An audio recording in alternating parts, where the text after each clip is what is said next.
जय श्री राम दोस्तों।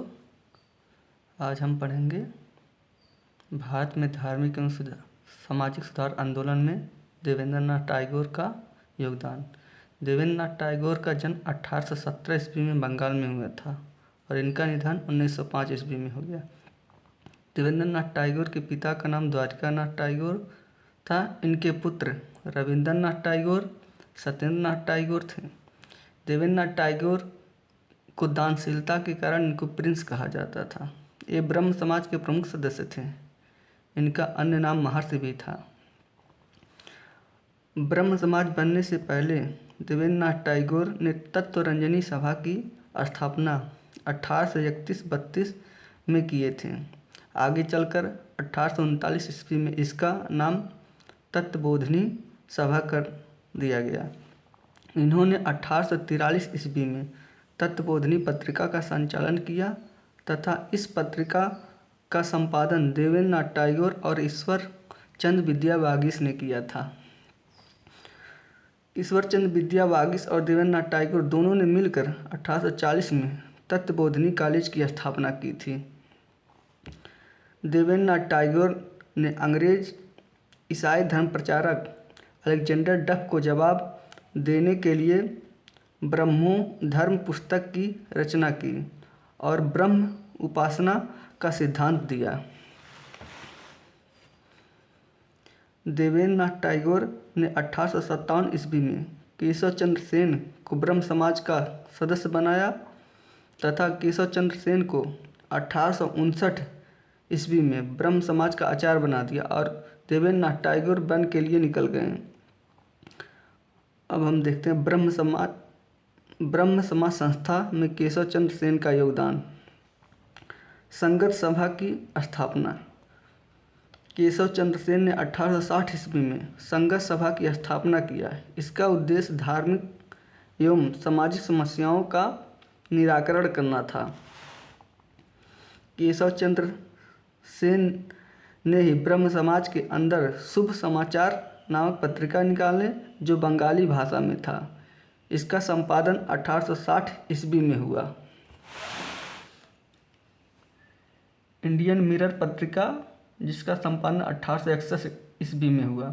इसका संपादन केशव चंद्र सेन ने अंग्रेजी भाषा में किया था। यह एक दैनिक पत्रिका था। अंग्रेजी भाषा में आने वाला यह भारत का पहला अखबार था। केशव चंद्र सेन का झुकाव ईसाई धर्म की तरफ था। इसका प्रमाण केशव चंद्र सेन द्वारा कलकत्ता मेडिकल कॉलेज में दिया गया भाषण था जिसका शीर्षक Jesus Christ Europe and India था। इसके कारण देवेंद्रनाथ टैगोर और केशव चंद्र सेन में विवाद की स्थिति उत्पन्न होती है और ब्रह्म समाज के दो भागों में टूट जाता है। ब्रह्म समाज का बंटवारा 1866 ईस्वी में दो भागों में हुआ। आज ब्रह्म समाज जिसे पुराना ब्रह्म समाज कहा गया तथा भारतवर्षीय ब्रह्म समाज इसे नया ब्रह्म समाज कहा गया। आज ब्रह्म समाज के प्रमुख देवेंद्रनाथ टैगोर बने तथा भारतवर्षीय ब्रह्म समाज के प्रमुख केशव चंद्र सेन बने। भारतवर्षीय ब्रह्म समाज द्वारा किए गए प्रमुख कार्य। केशव चंद्र सेन के भारतवर्षीय ब्रह्म समाज के प्रमुख कार्यों को हम देखते हैं। केशव चंद्र सेन द्वारा स्थापित भारतवर्षीय ब्रह्म समाज ने 1867 में मद्रास में वेद समाज संस्था बनाने में योगदान दिया। 1867 में ही इस संस्था ने महाराष्ट्र में प्रार्थना समाज संस्था बनाने में योगदान दिया। इंडियन रिफॉर्म एसोसिएशन इसकी स्थापना 1872 ईस्वी में बंगाल में हुआ। इसके संस्थापक केशव चंद्र सेन थे। इसका उद्देश्य नारी सशक्तिकरण पर जोर डालना था।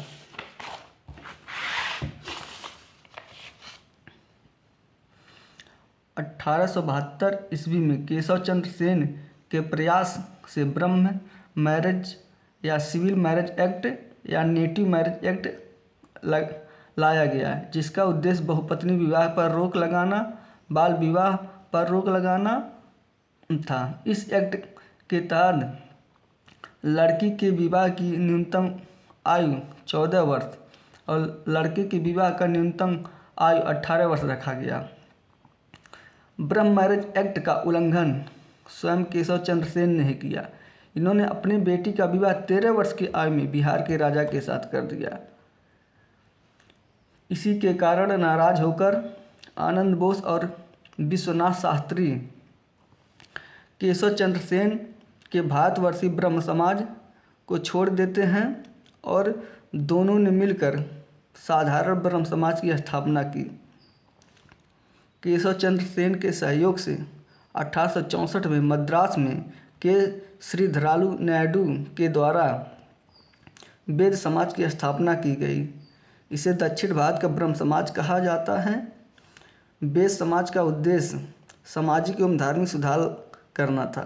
केशव चंद्र सेन के ही सहयोग से 1867 में आत्माराम पांडुरंग ने महाराष्ट्र में प्रार्थना समाज की स्थापना की थी। प्रार्थना समाज का अन्य नाम डिफरेंट क्लास मिशन दलित जाति मंडल था।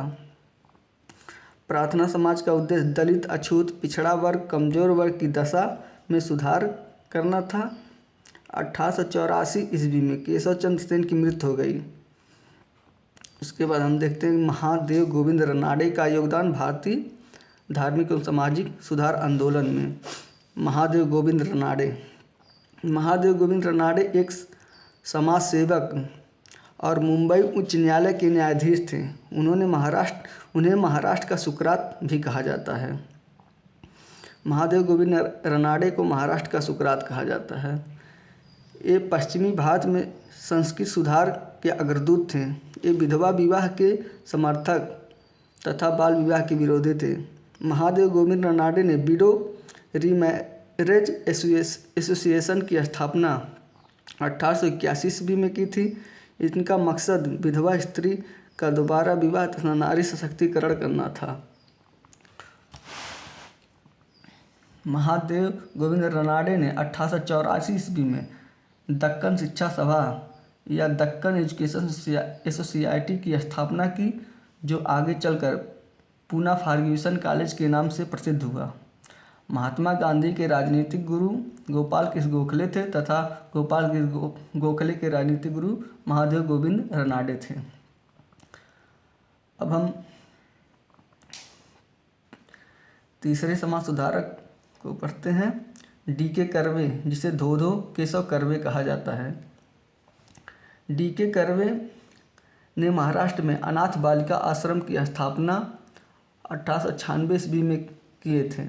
इन्होंने ही सन 1899 में महाराष्ट्र में विधवा आश्रम की स्थापना की थी। इनका उद्देश्य विधवा पुनर्विवाह हेतु, स्त्री स्वावलंबन, स्त्री शिक्षा पर बल, बाल विवाह पर रोक लगाना था। ये स्वयं गोडूबाई नामक विधवा से विवाह किए थे। डी.के. कर्वे ने ही प्रथम भारतीय महिला विश्वविद्यालय की स्थापना बम्बई में 1916 ईस्वी में जापान से प्रेरित होकर बनाए थे। पंजाब में धार्मिक एवं सामाजिक सुधार आंदोलन का प्रचार प्रसार दयाल सिंह ने किया था। दक्षिण भारत में धार्मिक एवं सामाजिक सुधार आंदोलन का प्रचार प्रसार वारी सलिंगन पुंडलू ने किया था।